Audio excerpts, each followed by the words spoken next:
Kia ora.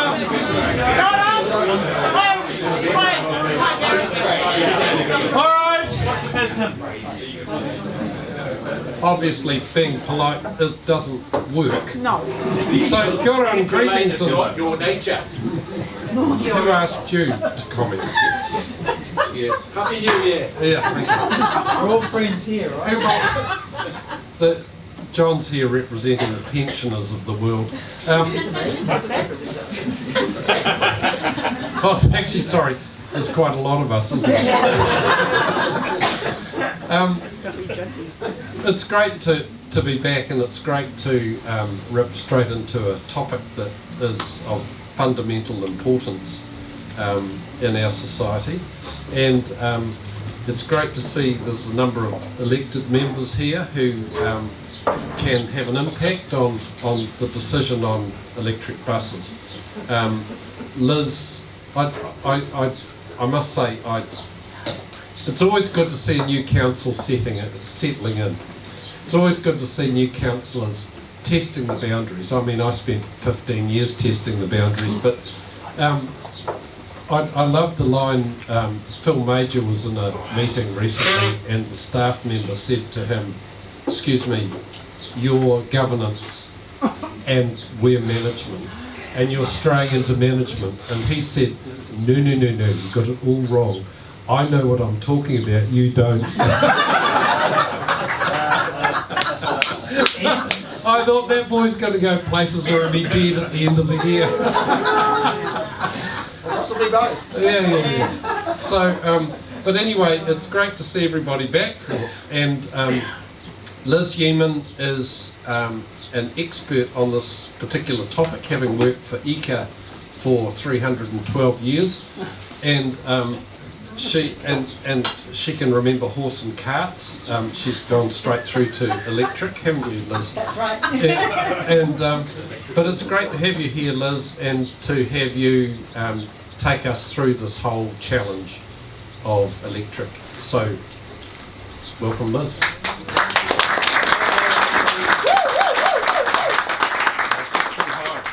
Thank you. I'm going to try and adjust this. I also wander around and wave my arms a bit while I'm talking. But then if I wave my arms around, it's even worse. And I need to move this down too. You can take this. Do you want me to take it off? I'll try this. Yeah. Okay, I'll try that. So I thought I'd start off with mostly what this topic is about, and it's climate change. I just thought I'd throw up this slide because it's one that I saw recently. It's come from a reasonably reliable source, being NASA. And rather than just look at industrial times, it looks at 800,000 years of climate data from ice cores and shows that we are now in completely unprecedented territory for CO2 levels. So that's one of the main things. The other thing about living in urban centres is air quality. Christchurch knows a little about that. But air quality is the other thing, particularly electric trucks and buses. They're the diesel versus petrol. Diesel is a lot worse for air quality. So those are the real two things that we're looking at with electric buses to tackle those problems. But there are also some financial advantages, hopefully, in the long term too. So hopefully positives on all three fronts. The Productivity Commission was recently put out its report last year, and it said, after a lot of research, that for New Zealand to meet its climate change goals of being net zero by 2050, we have to stop burning fossil fuels and switch to other low emission energy sources, and we need to plant lots of trees, and we have to do a little bit of sorting out with agriculture. Those are the real three things that are going to address the problems that we've got. By when? Did they say by when? Yeah. That was by 2050, that was what they were given as a task to do. Yeah. So I thought I'd just have a look at the main ways that you can reduce CO2 from heavy transport. Just to start out, and then I'm going to concentrate on the fuel bit, which is what there.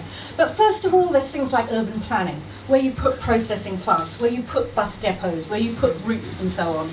They're load factors that you guess, things like bus lanes and signalling and priority for buses. Those are all important. What you put under the bonnet is important, whether it may be a fuel cell or an engine or an electric motor. Match the vehicle to the task. you want to be able to run with full loads. You want to be able to make sure that you've got the right vehicle for the task, and you want to make sure all the accessories, the aerodynamics, and whatever. Then there's the fuel. Just first of all, with the drivetrain, if we're looking at electric motors, they are about 75% more efficient than internal combustion engines. So it's not just about switching the fuel, it's actually about energy efficiency as well. And then you can change the fuel. And this is where New Zealand has a huge advantage over other countries. We can get energy from renewable electricity, and we have it already. We've also an agricultural nation, so we can get energy from sustainable biomass too. So those are big advantages for us. And then there's the things about running a clean business, running a good business, good management, good driver behaviour, maintenance, and so on. So all of those come into it to a greater or lesser extent, but the drivetrain and the fuel that you use are where you're going to get the big gains. So here's New Zealand's electricity use, and this is why New Zealand is so well placed for electric vehicles. This is since 1990, and you can see there used to be quite a lot of growth. Sorry, down at the bottom there, the grey bit is fossil fuels in our generation, and above that is renewable energy. So we had growth for many, many years, and the electricity industry had planned for that to continue. But since about 2000, we've been absolutely steady in the amount of electricity that New Zealand consumes. Even though we've got a growing population, even though we've got more electric gadgets right through our house, and that's due to energy efficiency. But prior to that, the electricity industry was planning for continuing growth. And there is enough consented renewable energy generation projects sitting, waiting to be built for when demand starts to rise again for every vehicle in New Zealand to be electric. So we don't have to worry that we're going to get more coal generation from changing to electricity. We have got renewable energy in spades. It is the cheapest form of generation once you've built in a carbon price, which New Zealand has. And so where the electricity comes from is not an issue for us, and it's a huge advantage. If we look at what we do with our renewable electricity and how we can get it to turn the wheels of a vehicle, there are three main ways that that's done. First of all, you put it into a battery directly from the grid. That battery then drives an electric motor which drives the wheels. There are little energy losses in the transmission, in conversion from AC to DC through the charging process, and some energy losses when you get from the batteries to the motors as well. But overall, that whole process is about 73% efficient, which is pretty good. If you take that renewable electricity, you can also turn it into hydrogen through electrolysis, where you use electricity to split water into hydrogen and oxygen. To do that actually takes a lot of energy, and it's quite inefficient. You then have to compress that hydrogen so you can actually store it and transport it to where it's needed, or you can do that conversion there. And that means you've already lost half of your energy before you start. Yes, fuel cells are a lot more efficient than internal combustion engines. That figure might be a bit low these days, but still, if we get up to 60%, there's still more losses there. It's not as efficient. Then you transfer it, and then it still drives an electric motor. So you generate electricity from this fuel cell, and then you still drive an electric motor at the end. It's just the storage mechanism for the energy is different. One, it's a battery, a relatively simple process. The other one is turning it into hydrogen, which is lots of energy transformation, which means lots of energy losses. There may well be some good roles for hydrogen, but it's not as efficient, and that means it's going to be more expensive. You need about 3 times the electricity, which means 3 times the price for the fuel. The other thing you can do is called electrofuels, so it's sometimes called solar fuels, where you take CO2 out of the air, water, you do a Fischer-Tropsch process where you create a synthetic fuel, a bit like we had at the gas-to-gasoline plant, but except with instead of natural gas going in, it's CO2 out of the air. That's quite inefficient, and then you make a liquid fuel which you can just put in today's bus and trucks, but they're inefficient themselves. You get 70% of that energy lost in practice, which means you only end up using 13% of that renewable electricity. So there may well be some roles for hydrogen, particularly in bigger vehicles, ships, coastal shipping and so on.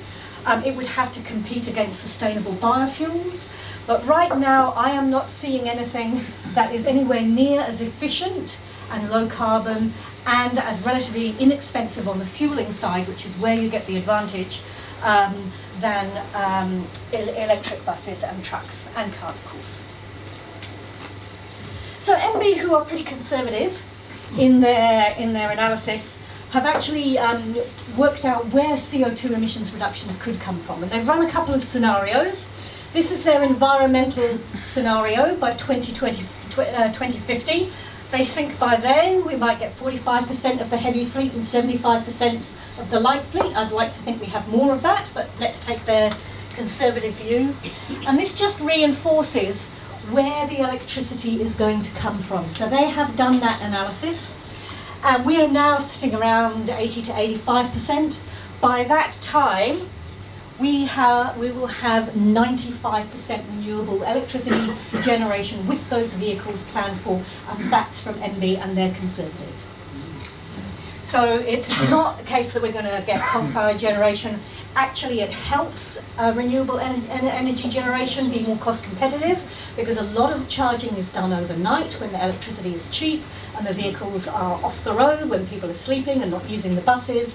And that actually increases the value of overnight renewable energy generation, which means it makes it slightly more viable. And anyway, it's just about down at the lowest cost that there is. So you can see MB is saying we're up to 95%, and in fact their highest generation scenario is that environmental one, with the higher number of buses and trucks. So I thought I'd talk about batteries, because it's the first question that everybody comes up with. Coming up with it. Good. So I'm preempting your questions. Shut up, Ruth. So first of all, I think I'd take a factual look at actually what the materials that are in batteries, so you can understand them.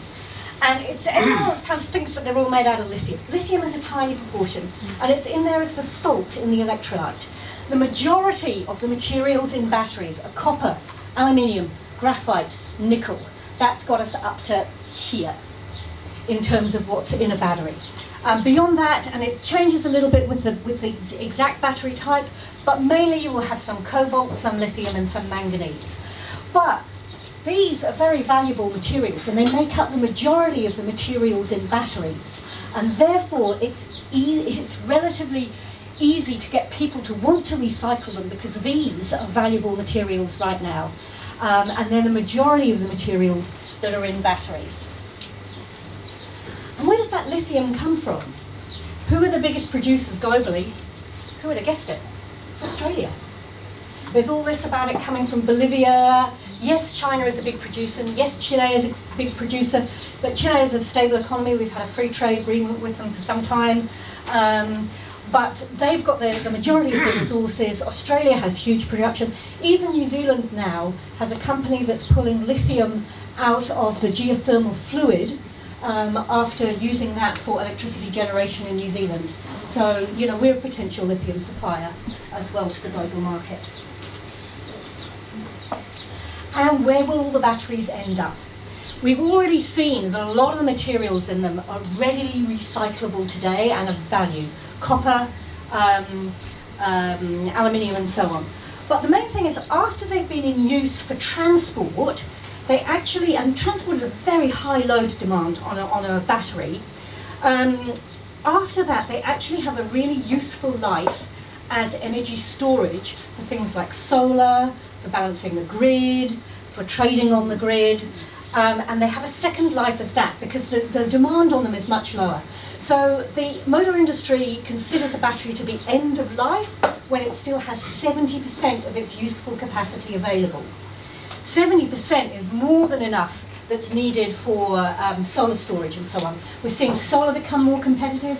That needs to go into batteries. So we're seeing that come through not all. But sooner or later, so we might have 10 years to 15 years of life, 20 years of life in a truck, another 10 or 20 years of life after that in stationary energy storage. Right now, if you crash your Nissan Leaf, somebody will be jumping to buy that battery. It's not waste, they're not going to end up in landfills. And the other thing is that compared to other batteries that are around, if you have a look at this is lithium-ion batteries in automotive.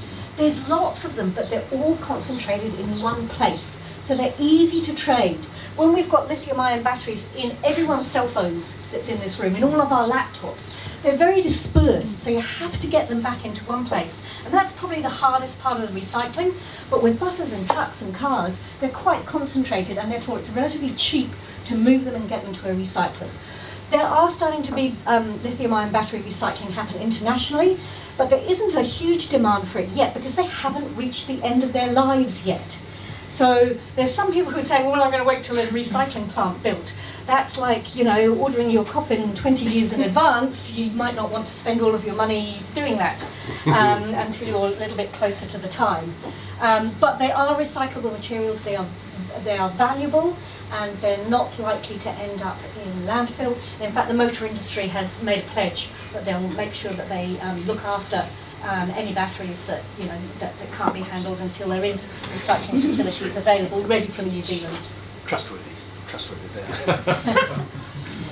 So this is globally the electric bus fleet, now and predicted out to the future. It's 2018, down there 2019, 2020, you can hardly see the colour from the other countries. It's all been in China. It's all come out of the fact that the whole of this electric vehicle technology has been built on a huge amount of resources and research that has actually been putting lithium-ion batteries into your phones. So it hasn't come from the motor industry itself. That investment to make those batteries small enough to be able to put in your phone that you can put in your pocket is really what's driven lithium-ion batteries, and therefore the ability to transfer those across much more cost effectively and practically into the automotive industry. And China's been the home for that. They've really gone for electric buses. They have huge air quality problems in their cities. They now have cities where you can only operate an electric vehicle, whether it's a bus or a truck or a bike or unless you pedal it, of course, or a car, because of their air quality. And it's starting to come out of there. So we're now starting to see European manufacturers, a few US manufacturers and so on build it up. But China is where it's all been coming from, and we should be very thankful for that, actually, what they've done there, and with solar power as well, actually. This is from the States, so this is all in US dollars, but it's some analysis by Bloomberg on the cost effectiveness of electric buses compared to their diesel counterparts. The economics will be a little bit different here. We will be paying more for the buses than they do, just because we're a smaller market. We will probably be paying less than they do for the value of the electricity that they put in. But you can see that if you're doing about 250 kilometres a day, they reckon you're kind of cost effective just about now, maybe a little bit more. Might be slightly different, but they are starting to become economic today because the fuel costs are so much lower. Yes, the purchased costs are higher. They're almost double now what you would pay for a diesel bus, but the operating costs are maybe 75% lower than for a diesel bus. And so it's a kind of a slightly scary thought for bus operators and councils to get their heads around, that there is this big change, but it's all about total cost of ownership over their life. The residual value of the bus at the end, what you buy it for, and your operational costs. Does this explain it, Greg, please? Those dots on them. So the black line there is the total cost of ownership of a diesel bus, and the other lines are for different types of electric buses. So providing you're doing, let's say it crosses over at around 60,000 kilometres a year that you would do for your bus, then it's suggesting that that's cost effective now. It will be slightly different in New Zealand to that, but it gives an indication. And in fact, that analysis has been done in New Zealand by Concept Consulting on behalf of a number of agencies that got together. They compared the running costs, as they will be in a few years' time, with the changes that are happening and the developments that are happening on all three technologies for diesel, electric and hydrogen fuel cell vehicles. The top is the non-fuel running costs, which I take to be road user charges. They are road user charges. Oh no. And then there's the non-fuel based distance ones. Sorry, those are the road user charges. Then there's vehicle capital cost, fuel cost, and the CO2 cost as well. So at the moment, electric buses and trucks are very fortunate that they don't have to pay road user charges, but this assumes that they will in the future. And even if you look at that, if you look at the total cost of ownership, the electric vehicle comes out lower. Hydrogen is about the same, maybe slightly more. That gives you a little indication for New Zealand what that's looking like. So that's Concept Consulting. In all of this, I've put in references, so if anybody wants to actually look them up for themselves, these are where the facts come from. So we've seen Canterbury's recent regional public transport plan went out for consultation, and I think what came back from the community is they want sooner, faster action on electric vehicles for public transport. And as a result of that, they changed the policies. This is now what it says. It's a kind of a quote from it, not a complete quote. But they wanted to develop a sustainable investment program to enable the transition. New bus fleet will be zero emissions wherever practical by 2025. At the latest, all purchase will be zero emission. And they want to actively engage with people to do it, all nice stuff. I actually think this is a very laudable thing to say. It's a signal by 2025 that all new vehicles will be zero emission. And you need to have a statement like that to progress it along. But you also need a route, and you need the funding to be able to be that more than an aspirational statement, in my view. I thought I'd have a look about the different ways that buses are charged. People kind of focus on the vehicles, and I thought it would be really good to look at the charging. This is the way that the majority of buses charge now, globally. This is the Waterloo bus depot in central London. It has 46 electric vehicles operating out of it and no diesel vehicles operating out of it. In order to upgrade that depot to take those electric buses, they had to invest quite a lot in transformer and grid upgrades. Might have been £2 or £3 million, I think, to do that. And investing in that kind of transformer and grid upgrades are long-term investments. They are capital investments with 50-plus year asset life. You know, their IRD write-down rate is like over 40 years. These are long-term investments. If you're a bus operator with a 10-year operating contract, it's really hard to invest in an electric bus when you need to have that infrastructure up front, but it's essential for the transition across. They actually have very clever charging. The first bus plugs in, starts to charge, and then they have a whole smart system that learns about how much the buses have used during the day and allocates the charging, so they can keep the capital costs of those transformers right down and allocate the charging through the night as well. You also see some bus depots in England now have battery storage themselves. Again, when the batteries come out of those buses in the future, they could be that battery storage, and they pay in the grid. And they market, so they charge up when it's cheap, and they sell back electricity to the grid when it's more expensive, and if necessary they could even pinch a bit from the buses in order to do that. So there's a whole new way that public transport is going to actually be interacting in the electricity market. Oops, I missed one. This is opportunity charging. This is where a bus at the end of its route, or even along a stop where it's maybe got the driver has to take his 15-minute break or whatever it is, there's a chance to very quickly charge that bus there at that location. This isn't the Wellington one, but I'll show you a photo of that later. That is happening in Wellington. It's a 450 kilowatt opportunity charger that just gives a 10-minute charge. That means that they can drop the amount of batteries right down within that bus and charge it. But you do have to put that infrastructure in there. How do you make it sure that the next bus operator that comes along is compatible with that? There's some interesting questions around that. But this does allow you potentially cheaper capital costs because you can drop the number of batteries down. But again, it's long-term infrastructure. The actual connector bit is the least of the cost. It's actually getting to the electricity at the right quantity to that point in the road where you want to do. That's probably the biggest part of the long-term investment. And we're starting to see some wireless charging happening. It's a technology that's actually developed by in Auckland at the university there and goes globally. Very little of it happening in New Zealand, but it is actually a New Zealand technology, so some of the wireless charging royalties end up coming back to New Zealand. But basically, it's just like your toothbrush or your kettle. You know, you don't have to plug them in. That's a wireless transfer.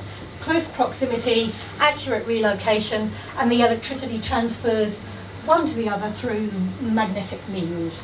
That's happening now. Would it be okay for buses? It's quite heavy at the moment. The efficiency of it is improving quite significantly. Whether or not that'll be one of the solutions to buses so that they charge each time they pull into a bus stop or stop at the exchange or whatever, that would be really interesting to see. So having looked at those, what are the real big policy challenges? They've kind of come out when I've been talking, but lack of knowledge is the first one. Bus operators are only starting to get their heads around it, councils are only starting to get their heads around it, policymakers are only starting to get their heads around it, and it's moving faster than they can keep up, in reality. The charging infrastructure is quite critical. They are long-term assets and they are not going to really be invested in by other than the bravest of bus companies, who really don't want to take the risk of also buying diesel buses that might be worthless in 5 years, because no one will want them back on their routes, so there's a real kind of dilemma there. So who's going to invest in that long-term infrastructure? Who is going to pay? Is it, I'll come on to some more. Yes, there are higher upfront capital costs, but significantly lower operating costs. There's not a wealth of data yet. There's more than there used to be, but it's quite hard for some people to look at that total cost of ownership. There is that early mover risk. If you are the first, you are going to come across problems because you might be the first person to have to deal with the lines company or the first person to deal with the public who are suddenly worried that they're all going to get whatever, I don't know. And there is that risk on the other side of what's the residual value of the diesel buses as well. So quite a few unknowns. So there's risks there. Things like the piton contracts mitigate diesel fuel price risks, but there's nothing else around, you know, the quotations or what maybe you might get for the electricity side of things. What's piton? Oh, sorry, that's the public transport operating model through which NZTA funds public transport. Apologies for the acronym. And also we're a tiny market at the end of the earth. We don't have as many models offered here. We're right-hand drive, whereas the majority of the rest of the world is left-hand drive. And we also have our own idiosyncratic rules and regulations about vehicle dimensions and mass, which is the other acronym up there, which all make us a little peculiar. And therefore that might add extra costs to what we're seeing coming through. NZTA, they haven't made a big announcement of this, but they have said that they will now consider funding 51% of electric bus charging infrastructure. That's quite significant. The other 49% of the costs must be met by the regional council or council-owned organisation, and the infrastructure must be owned by that council organisation. So that means that if you want to tap into that money, you have to get ECAN to agree to own that charging infrastructure. Or Rigbus. Yes, as a council-owned as a council-owned company. Or Orion. Yes, potentially. So that is out there. It's not immediate. You have to get in a long-term plan, and you have to get the funding approved. It's not an instant. Hey, I bought a transformer. Here's your 50%. So that needs planning. It needs funding. It needs to move in. The business case must be made through the regional council and aligned with the regional passenger transport plan. So hopefully that is on somebody's to-do list. Funding will come through the National Land Transport Plan. It's currently oversubscribed in the next round's 2021. So hopefully someone has those actions and does them on their to-do list to be able to have even the chance of tapping into that funding. There is some other current support. There is a road user charges exemption, which is not to be sniffed at. It's quite significant. And there's no date given for where it ends, but the original pledge was it's until 2% of the heavy vehicle fleet are electric. There's also project funding from ECA through a contestable fund, which some bus companies have been successful in getting funding for. It's capped at $500,000, and you can make a case to go higher than that if necessary. In talking about 2025 as being no more diesel buses and only low emission buses, Auckland has also made that pledge, which is really good to see. What they have done is actually put a roadmap on how they're going to do that transition across, so you can have a look at their data. It involves a variety of steps, but they actually have a plan in place whether they've got the funding behind it, but they've looked at that in detail, which I think is commendable, but I haven't, not quite yet, I might be wrong, I haven't seen something like that down here for actually how you meet that particular pledge. Globally, we're starting to see some interesting things come up. Yes, there are financial incentives. I'm not a big fan of blanket subsidies because when they get taken away, it kind of tends to crash a market. But you can do financial support in very creative ways that really stimulates the market along without trying to get yourself into a big financial hole that you can't get out of. So this was announced, I think, last week from the UK. They've got a competition going for the chance to become Britain's first all-electric public transport city, and bidding into that for a pool of, I think it's £50 million of funding to get that going, so that people can actually see that it's really possible. We've got the eco-financial incentives, so there's ways that you can be creative with financial support. Quite important to overcome that first mover risk from the bus companies. It's really easy to stay with what you know. If there's risk out there, a little bit of whole hand-holding and financial hand-holding is a very good way to do it. Things like the pledges for no more diesel buses by a certain date, I actually think are really powerful, but you've got to back them up. Supporting long-term investment in infrastructure, new partnerships in order to be able to do that. The transport industry has got to be speaking with players in the electricity industry. Focus on life cycle costs in tendering, really clearly. Understanding that there will be some unknowns for the new technology. You are not going to get hard data in quite the same way that you've got, and you've got to allow for that. You've got to allow for the fact that costs are still coming down as well. And if you're doing something like opportunity charging infrastructure, how is it going to be interchangeable between different operators and different bus companies and so on? Do you need to look at some standards or guidance over there?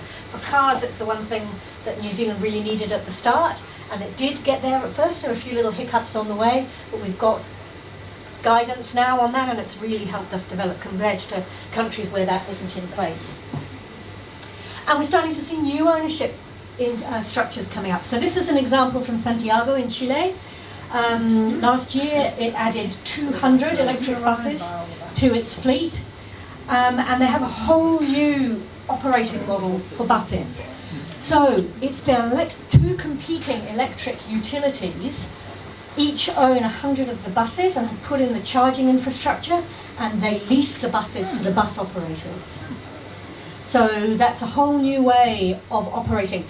It's to the electricity advantage. They're taking market share off the oil companies.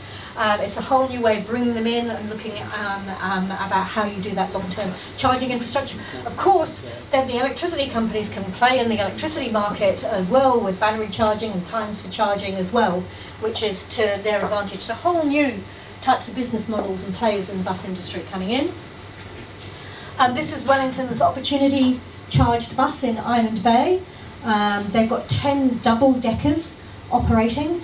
The opportunity charging is what's let them operate double-decker buses because they can reduce the number of batteries that are required in them and get them operating on the run. They've been very happy. They're looking at buying more next year, more this year, and more the following year. They'd like to have more opportunity charging, but it's taken them quite a lot of effort to get that in because nobody had planned for big amounts of electricity being needed at bus depots. It's just been there for lighting and cooling down the Coke fridge or something like that. There hasn't been plans. In the future, when you're doing spatial planning, you really need to work with the electricity companies to find out where they will have power available and where you're going to locate your bus depots. That's quite an important part of spatial planning as well for the future.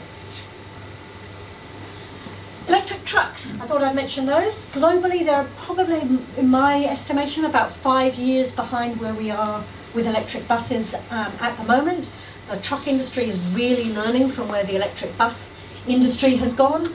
Under construction at the moment at Blackwell's Isuzu in Christchurch is this truck and some others for foodstuffs. They're 100% electric trucks that will be delivering to Pack and Save and New World and Foursquare around the place. 22-tonne trucks, some 8-tonne and some, I think it's 12-tonne as well.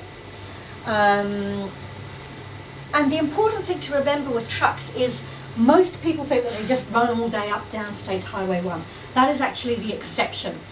This is the data that shows all movements in all modes, not just road, for where freight comes from and where it goes to in tonnes.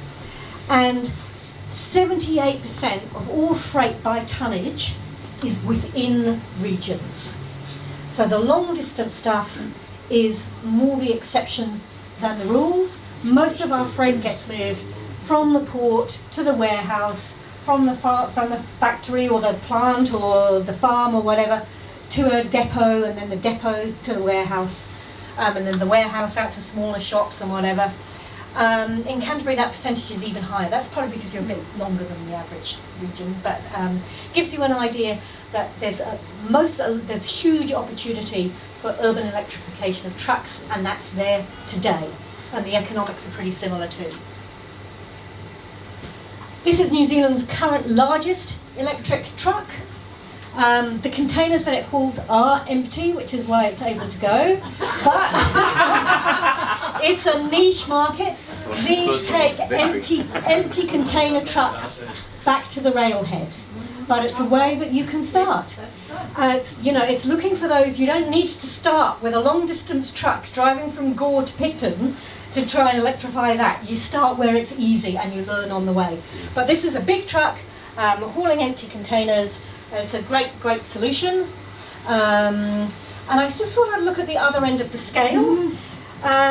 Last mile is really important, and we're getting freight operators internationally who are really focused on electric trucks. DB Schenker is a huge logistics company operating in Europe. They are now having the bigger electric trucks delivering to hubs on the outskirts of the city. There they unload the freight, they put it into smaller electric delivery vans and trucks, and onto this is an electric freight bicycle. It carries somewhere around 3 to 5 tons of cubic meters, sorry, I should say, tons, of freight, and they use that in particular parts of the city, and they found it's actually a lot more productive than trying to get vans into parts of the city where they have to park and get up. But to move that amount of freight, it's an electric powered bicycle, and there's a smiling Norwegian there, very happy. Just tell people what DB stands for. Huh? DB? It stands for Deutsche Bahn. It's the German Deutsche railways. Bahn, yeah. It's the German railways and it's Deutsche. Yeah. So that's a whole new model of coming into that. Not a beer company. No. No. They probably haul a bit of beer, I would imagine. They do. But just the other end of the scale, we're seeing big electric trucks, we're seeing more coming. Tesla's next vehicle, after they've got the Model Y out, I think, is their truck that's coming. And Nikola, who are focusing on hydrogen trucks, and now switching tack, and they're focusing on electric trucks a lot more. And there's more coming from standard companies like Volvo and Scania and so on. So it'll be really interesting to see. There's already electric trucks through China, but they've become brands that are not that well known here. So it'll be really interesting to see what happens in the next few years. But for air quality in the cities, as well as for climate change, it's kind of really time to start thinking about getting those diesel vehicles off the road and replaced with electric solutions. So, there we go.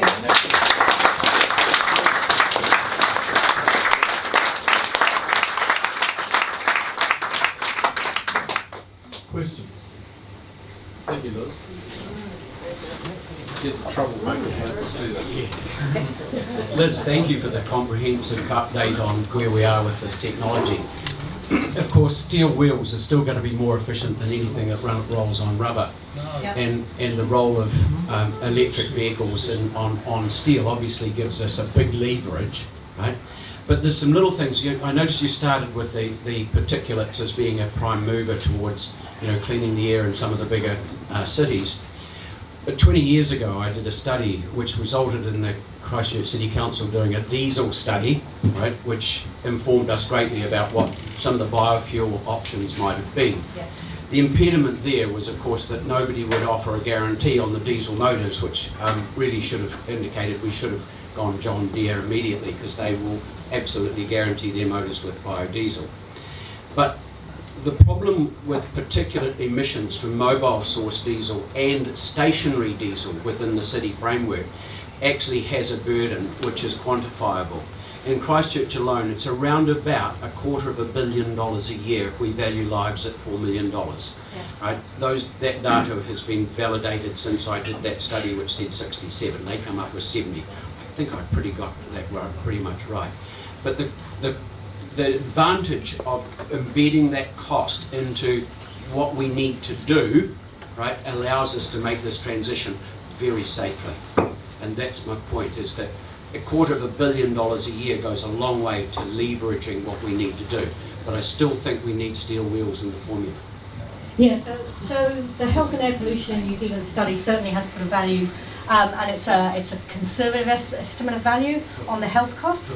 Again, it's how you get to pay, how you do that transfer is always... Stop spending it on dead people. is hard to do. Yes, steel wheels are more efficient, but you're right, but they're less flexible. So it's a play-off between one and the other. I think the most important thing is to have dedicated public transport corridors. You need to secure those, excuse me, first, and then you can decide whether or not that you want to put steel rails on them or whether you want to run on more flexible rubber options that allow that. Dual carriageway. Whatever, it's a dedicated corridor. That's the most important part. This man's a regional councillor, so careful with your answer. Liz, thank you so much, Liz. That was really inspiring. Many thanks. You really covered sort of just about the pattern, and it is a whole lot of, I guess, implications and ramifications, but also, I guess, barriers that are around electric buses. And it's just so important for us to get there with something like this, because we know that if in terms of climate change in the city, 52% of our emissions are from transport. So I'm just wondering, is there a way that in fact your work could perhaps be looked at by a way of sort of an ecosystem type model, because clearly it is a key part to a whole lot of other, I guess, complicated transport challenges. And like one you referred, for example, to the need for transport corridors. Mm-hmm. Yep, they're going to be necessary. The charge, you covered a huge amount. There's the charging stations, for example, and when, for example, you can go to plan new routes, you know, how we would do that so it actually all works together.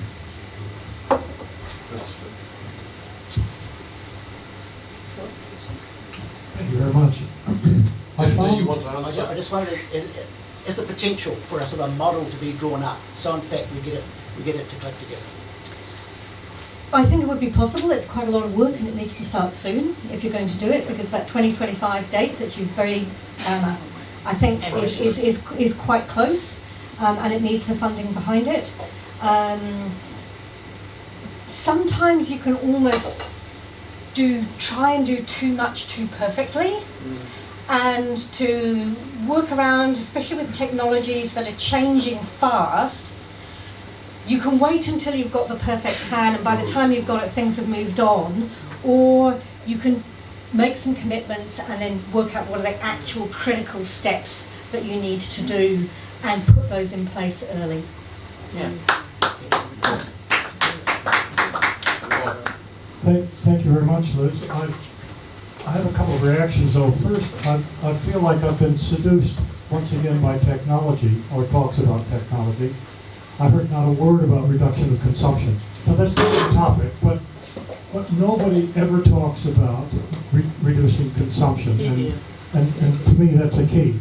The second thing, reaction to what you said, I'm waiting for an influx of consumption. We're waiting here for people to use more and more electricity.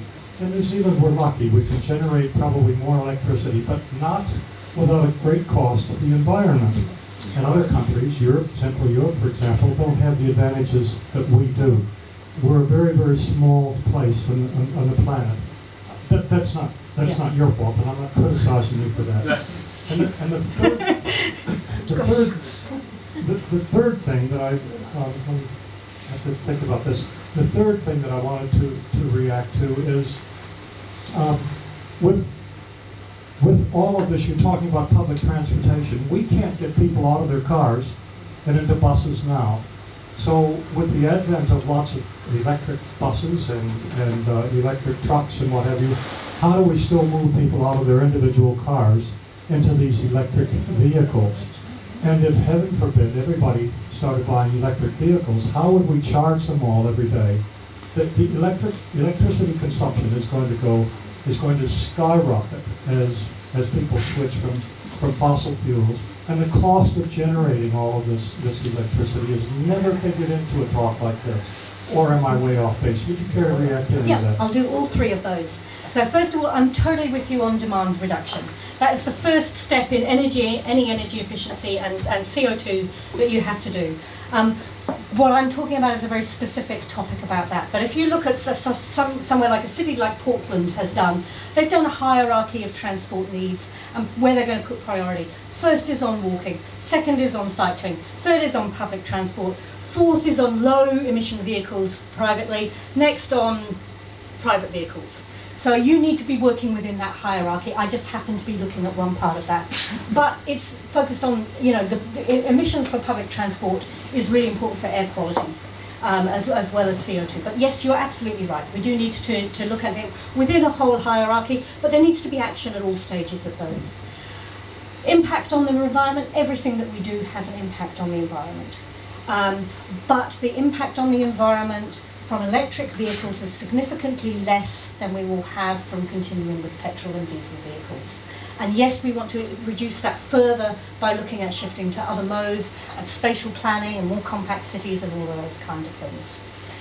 And yes, we do have enough electricity. Yes, there will be a big increase in electricity demand, but we have been anticipating an increase in electricity demand in New Zealand for a long time, but without so much energy efficiency that has been happening.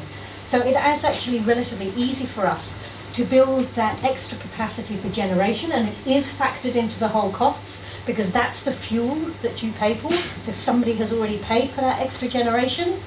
By buying it as fuel in that total cost of ownership for the buses.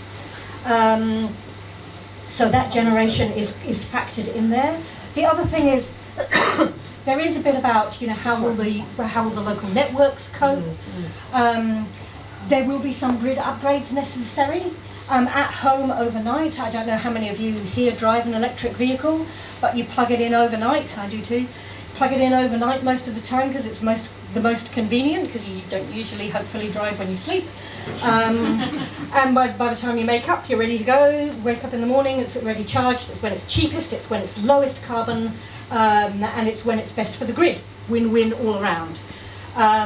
In Norway, where there are whole suburbs where almost every house has not just one but sometimes even 2 or 3 electric vehicles, they still haven't had problem with the grid.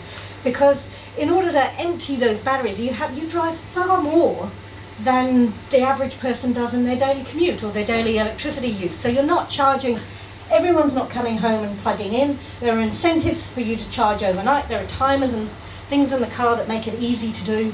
So the experiences there is that you don't get grid overload. You will need upgrades for heavy vehicles, and that's what I've discussed. And those are some of the long-term infrastructure costs that we need to do. Exactly who pays for those is yet to still be worked out, but someone will have to pay for it. Eventually it'll be you and me with our bus fares and our rates and so on, but that does need to happen. But it's all doable. Probably the trickiest thing about the whole transport electrification is some of the small towns that are holiday destinations where you don't get a lot of electricity demand except over Christmas and Easter.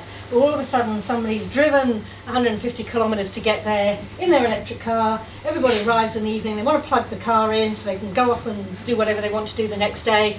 Those kind of towns might need a little bit of extra funding to help with that seasonal peaks around unusual travel. But the whole grid's set up for when everybody switches on to watch the All Blacks in the evening and put on the kettle at half time. There's huge amounts of money going into managing those kind of issues. Yeah.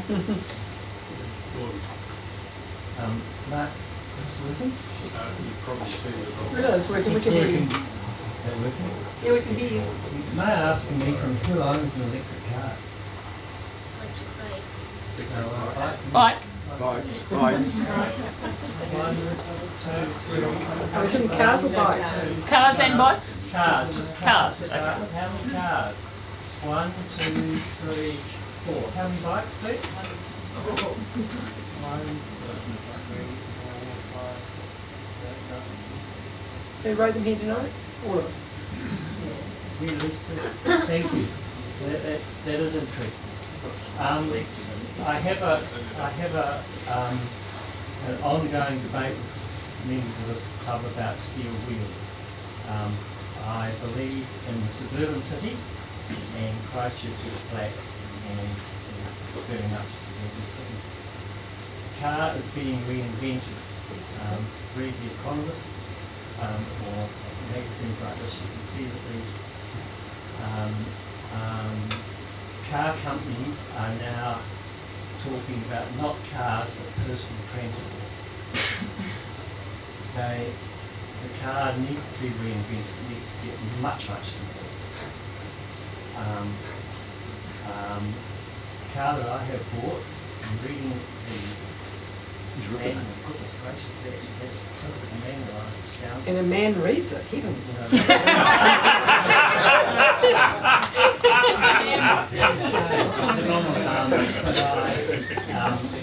Hold the microphone right up. We can't. It is an Thank you. interesting, it is an interesting thing. But the car that I have got will lock itself onto the car in front. It will speed up and it will slow down and it will stop. And the car in front stops. We have a train. Alright? Now, the bicycle is required to have 1.5, well, the bicycle people want you to pass a bicycle with 1.5 gap between the car and the bicycle. The bicycle is using up as much road space as that as a car. Bullshit. Bullshit. That's absolute bullshit. There's absolutely no science that backs that up. You're just making it up as you go. He's allowed to carry on with it. Yeah, okay, make it up. Right on the parking side, which is quite much necessary. But the reality is that the car is being reinvented. And it's being reinvented as we drive our old cars. And the smaller they get, better. Because personal transport, yesterday in Auckland, thousands of people were late to work, or actually didn't even get to work. The signaling system. Just can't wait to hear next thing. If you want a little comment on that, within the automotive industry, they're looking at what they call case vehicles, which are connected, autonomous, shared and electric. That's what the auto industry is looking at as the long-term future.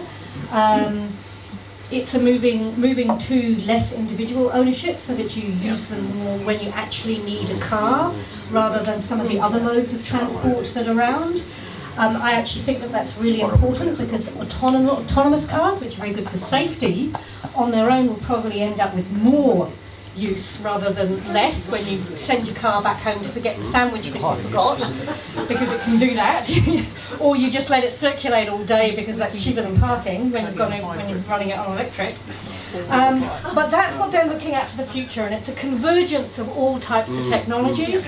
And what it does is it allows people, in theory, to free up from some of the 2-3 car ownership that is the norm within New Zealand now. 2-car ownership, two-car household ownership is the norm.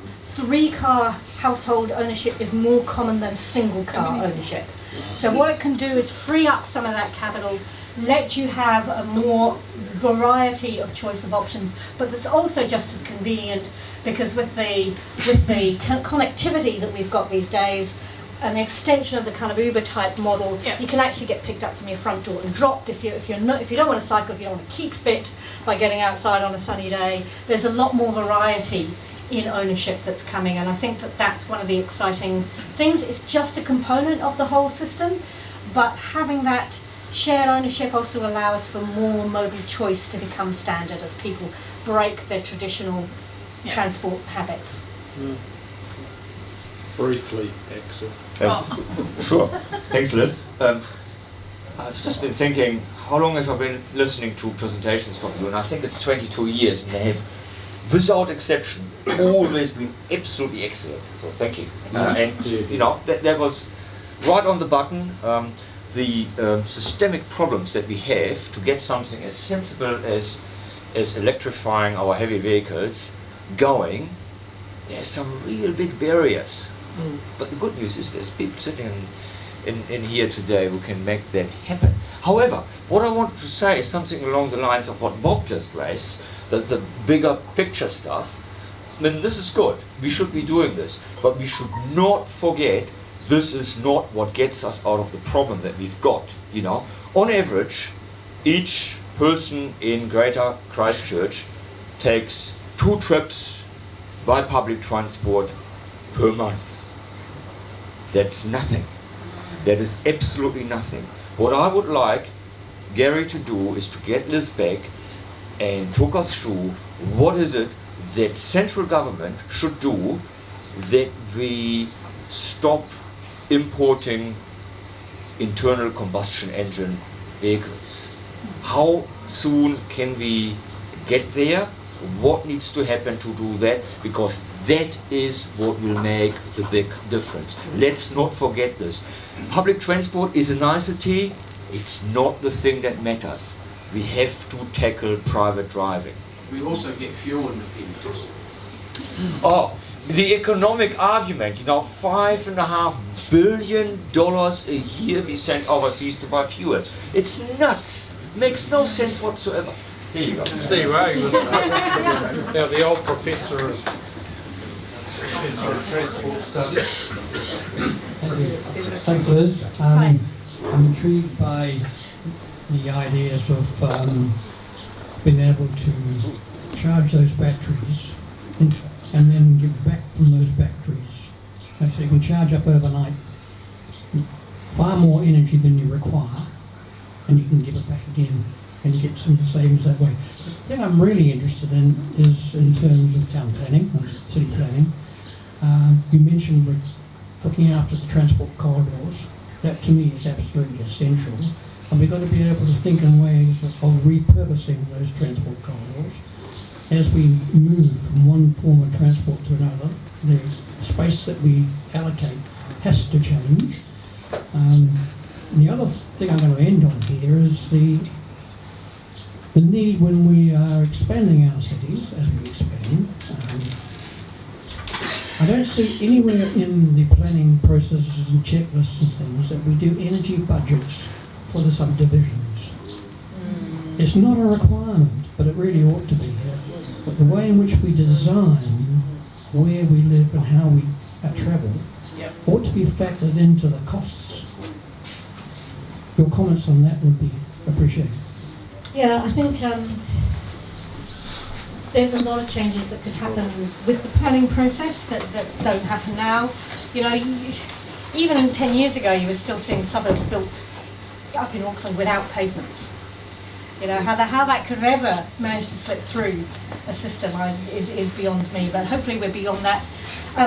We've just seen in Paris recently them talking about taking a city and city expansion and talking about, I think they're calling them 15-minute suburbs, and the idea that everything that you need, like a school and the major shops and whatever, is within 15 minutes distance. Walking or driving? I believe it might cycling. I think it's cycling, so that things are a lot more accessible.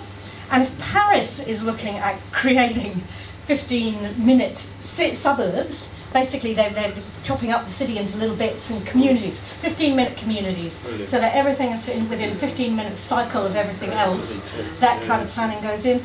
I also see planning that happens. Stuff goes through NZTA about a new road. It has a lovely cycleway alongside it, and then costs spiral out and somehow the cycleway that was what got it approved in the first place gets axed for cost saving. You know, there's or doesn't link up as part of a network. So there are some things to do. We're kind of moving into that urban planning area, but there's some really interesting ideas coming out, like the 15 I think they're 15-minute suburbs. You see them in other countries as well. Brilliant. Yeah.